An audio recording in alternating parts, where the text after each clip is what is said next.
All right, man. Lost in Seattle. And now that we're a few weeks removed from the Capitol riots or the insurrection or the attempted coup, as they want to call it, we can actually see what really happened that day and what was the real reason for it happening. Now that the dust has settled, we see things have come out and shine light on the truth. Now, this Proud Boy movement, or this Proud Boy group, has been pretty much the focal, besides Trump, obviously, pretty much been the focal point of the whole media. Well, the Proud Boys came out in 2016, but me personally, I didn't hear about the Proud Boys until around 2018 when Galvin left the group, the founder. Galvin is also the co-founder of Vice, if you didn't know that. So a guy like Galvin, who has shown to have very conservative beliefs, somehow founded a company with very liberal people. Hmm. But anyway, so Galvin, this guy here, he founded the group in 2016 or so. He left the group in 2018, and Enrique Torrio became the leader of the group. Now, Enrique is a Cuban guy uh, who became the leader, obviously, in 2018. But the thing about him is, the big thing about what happened with him going up till June 6th is he was arrested January 4th. I'm sorry, I said June. I meant to say January. So he was arrested January 4th, 2 days before the Capitol riots. He was arrested for destroying a Black Lives Matter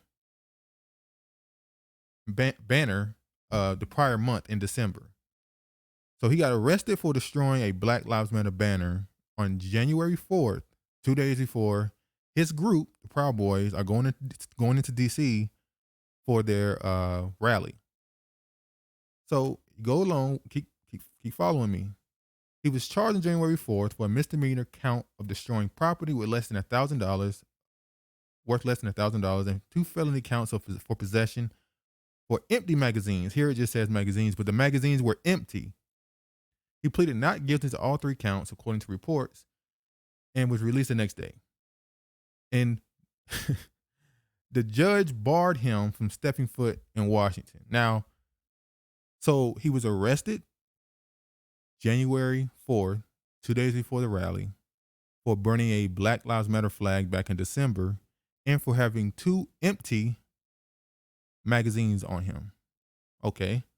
Now, another big thing here is his attorney left a message with the receptionist saying he sought to block police from searching the contents of a cell phone and laptop he says were seized when he was detained, and to force them to return the devices. So 2 days before the rally, the leader of a group, the Proud Boys movement, was arrested for burning a Black Lives Matter flag a month prior. And apparently he had a warrant. So a guy who's pro America, pro right, pro police, pro law, I'm pretty sure he would have turned himself in for a warrant for burning a damn flag and for having two empty magazines. And he was released the next day after being detained. Okay. Now, Bloomberg came out with this article, and they made a point where they said the arrest of Tario is in line with a tactic used by law enforcement officials to arrest key organizers of large protests just before they occur in an effort to gain intelligence about what might be coming. Sounds like the cell phone, the laptop would have came in handy, right? Here, Enrique Tario,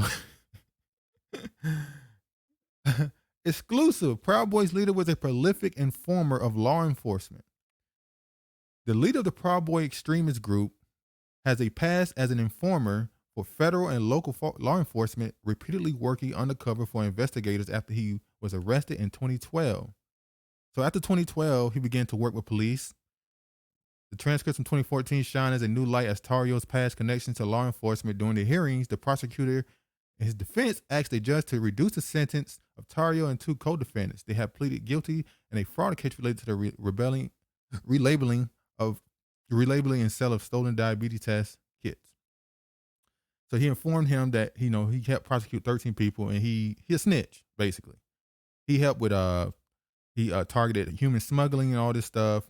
He even at his own risk in an undercover role met and negotiated to pay $11,000 to members of a ring to bring a fictitious family members. So if you, for a guy who is part of a, I guess a libertarian group who's pro America, pro rights, pro law, pro police, this is not necessarily a bad thing for a group like that. They wouldn't necessarily be angry with him for working with police. The problem is it looks wrong because he's denying working with the police. And one of his posts on the Telegram site, he said part of his takeaway was, another takeaway from this story is probably one that is most overlooked. The prosecutor and the judge that presided over the case showed the true colors of the U.S. government today. Let's say for a second that the story is true, which is not.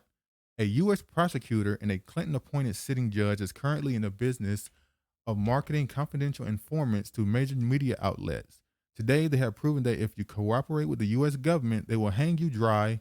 So my question is it worth it? That I leave up to you to decide. So a man who's saying he's not a snitch is making a hypothetical of, should you snitch? So that means he just admitted that he is a FBI informant. So if the leader of the Proud Boys, an FBI informant, and as I've said before, the Black Lives Matter movement is led by Marxists, is being funded by I believe they're being funded by a government agency as well. So both sides, the groups, their movements are being funded by government controlled money.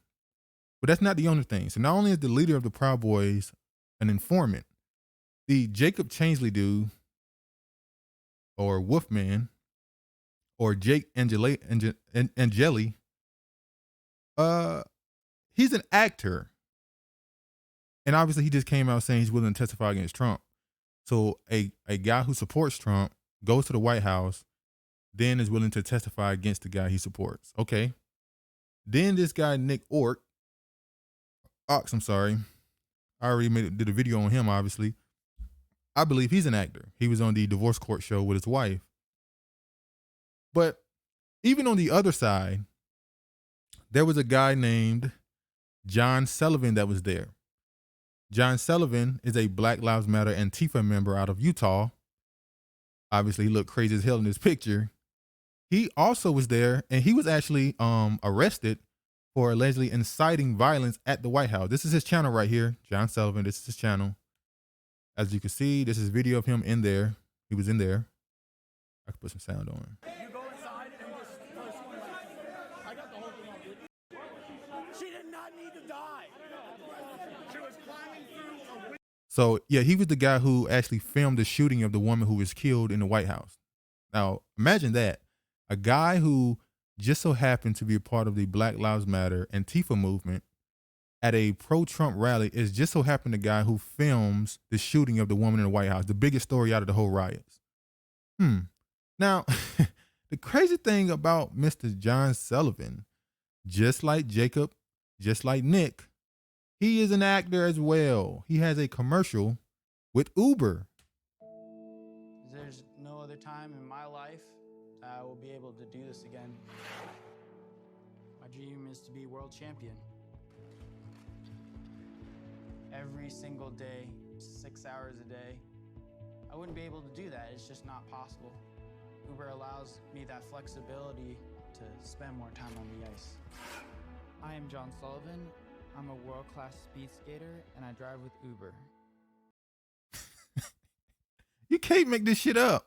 So now that we're away from this, and we still got a lot of stuff we got to learn about this, we know now that the one side of the House is trying to use the 14th Amendment to stop Trump from running from office again, because if you are part of an insurrection based off the 14th Amendment, you cannot hold any office, any government job, actually. So they're also trying to use that to get rid of, expunge other people in Congress, the Republicans. So when we look at this, it seems like the entire January 6th was an operation done to do what they're trying to do now, which is impeach Trump, which they know is not going to work, but they're trying to use the 14th Amendment on him so that they can stop him from running again. I don't care about Trump, obviously. I don't care about none of this stuff, but I find it funny how people are ignoring what's obvious. Both sides are controlled opposition. We know Antifa and Black Lives Matter, their end game is not what they say it is. And now it's looking like the Proud Boys ain't exactly what they've been told it is either. Now I don't know if every member in the Proud Boys is just like every member of the Black Lives Matter and Antifa don't know what's at the top. It seems now that a lot of the Proud Boys members didn't know what was at the top of their organization. So the whole point is, it's all fake. You know, to all you brothers out there, I once heard a quote from a brother. He said, "The black man is in particular, it's like Truman from the Truman Show. Everything is fake. It's all fake. It's all fake. You can't believe any of it. Like they started a whole fake news thing.